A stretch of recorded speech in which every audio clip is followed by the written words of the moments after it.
আপনি কি জানেন যে সরস্বতী দেবী জ্ঞানের প্রতীক, সেই সরস্বতী নদী আজ কেন লুপ্ত?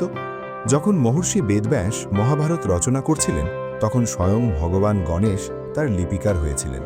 বেদব্যাস একটির পর একটি গভীর গূঢ় শ্লোক উচ্চারণ করছিলেন, আর গণেশ সঙ্গে সঙ্গে লিখে যাচ্ছিলেন। কিন্তু সমস্যা একটাই, তাদের পাশ দিয়ে প্রবল বেগে বয়ে চলেছে সরস্বতী নদী। জলের গর্জন এত তীব্র যে স্পষ্টভাবে শ্লোক শুনতে অসুবিধা হচ্ছিল, যার ফলে লেখাও থেমে যায় বারবার। গণেশ তখন বিনয়ের সঙ্গে দেবী সরস্বতীর কাছে অনুরোধ করেন তিনি যেন কিছু সময়ের জন্য প্রবাহ ধীর করেন, যাতে মহাভারত ঠিকভাবে লেখা যায়। কিন্তু সরস্বতী নদী নিজের স্বাভাবিক উগ্র প্রবাহ থামালেন না।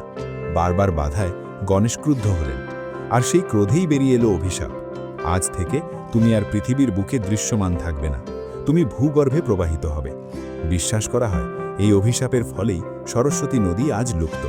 আজকের দিনে শুধুমাত্র বদ্রীনাথের কাছে মানা গ্রামে সরস্বতী নদী দেখা যায়, যা এরপর পাতালে প্রবেশ করে। এই কারণেই সরস্বতীকে লুপ্ত নদী বলা হয়। জয় মা সরস্বতী।